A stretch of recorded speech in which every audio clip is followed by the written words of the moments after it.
So I've had this Fuji for about half a year now, and what are my impressions after half a year use? Well, what I wanted to talk about is the ergonomic aspects of this camera. Um, no doubt this is a great camera. It takes very good photos for an APS-C. It's very solid. I am very happy about the placement of the cards here, which unlike the Sony, it doesn't feel flimsy and delicate. It doesn't look like it's going to break down. This makes the Fuji, just like the Canon, the Nikon, something that I would feel more comfortable with professional use when using the cards. However, everybody talks nicely, greatly about the ergonomics of the Fuji X-T2. I'm not so convinced about a few things here. Let's start with these commands. First of all, it's not easy to see them in the dark. Those are not illuminated. On a Canon, you have a dial here that you know you can touch, you can find, even if your eyes are closed. You're not looking for it. I mean, you're not looking at it, and you'll find it anyway. This is not really the case. You have this plus or minus.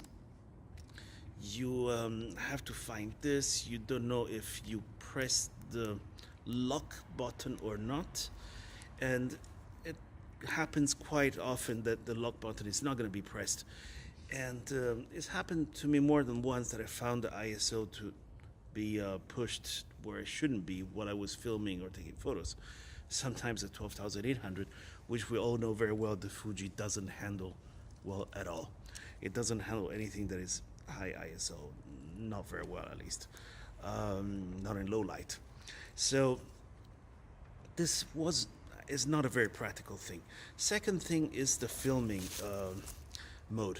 In order to access the filming mode, you have to find this little metal dial here. Hope that you have relatively small fingers or long nails and strong nails, and move it until it goes to the filming mode. And then if you want to put it back on single mode or low speed, high speed, this is also one thing that is very hard to do in the dark, unless you're using the screen to check what you're doing, which makes all this manual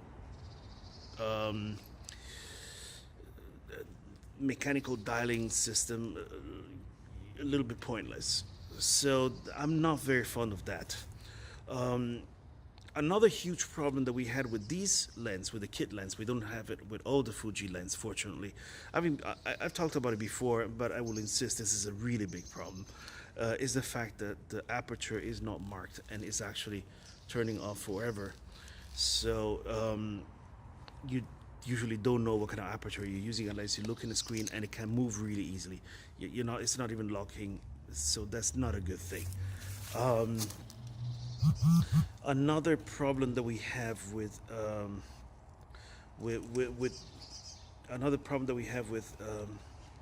the way this is designed, if you're planning to use the microphone and attach it here, well, you should remember that it's the top pin anyway, the top jack, because if you don't remember that and you're in any situation where the light is not strong and perfect, you're not going to be able to read this MIC written very, very tiny there.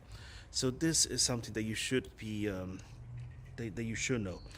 The micro HDMI display port is not good. I'm not a fan of that. I know that many of these small cameras have it. It's not reliable, and in fact I don't really like using the external monitors because of that. It does go off once in a while, so that's not a good thing.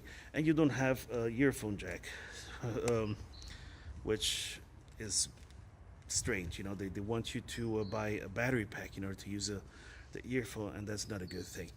The battery, they're too small. You cannot work properly with batteries like this in the Fuji. This is a handicap, and once again, you are going to solve the problem if you have if you buy the battery pack. But that makes the camera is already expensive enough. With the kit lens, it was about 2,000 euros, $2,000. If you go and buy the battery pack, it's even more expensive. For an APS-C of this kind, I think it's really overpriced. I don't think you should be forced to buy a battery pack in order to film more than 10 minutes, in order to have a phone jack, and in order to have decent battery type. Besides, if some people buy the camera because of the size, um, putting a battery pack larger lens will make it just as big as a regular Canon 5D Mark IV, let's say, which will give me better results in anything I do except maybe video. Um, yeah, so those are the main points I wanted to talk about. Um, s- Same problem we have here with this little dial. Oh, one last thing actually. This is quite important. If you want to switch between manual mode and autofocus, continuous or single shot, you have to use this dial here. This is not practical. You you have the camera in your hand. You have to find this. You have to remember which is which. You have three positions. If you have a camera cover, it's even harder to access. This is not a good solution at all, and I have the feeling it's going to break sooner or later. So these are my thoughts. The camera is good for many things. I like it, and it's solid. Unlike the Sony, it doesn't break. It, even if you let it fall, sometimes it stays intact and it works really well. It feels solid in your hand. It feels good. But the ergonomics, this thought that everybody has about how good the ergonomics are, I don't agree with it. I think actually it could be vastly improved, if not if not for what you how you feel it, how you reach your things, or or going with the wrong settings. Also because at least because in the dark you should have some way of seeing what you're doing without having to go through the screen or the viewfinder. So I hope this was useful to you. See you soon.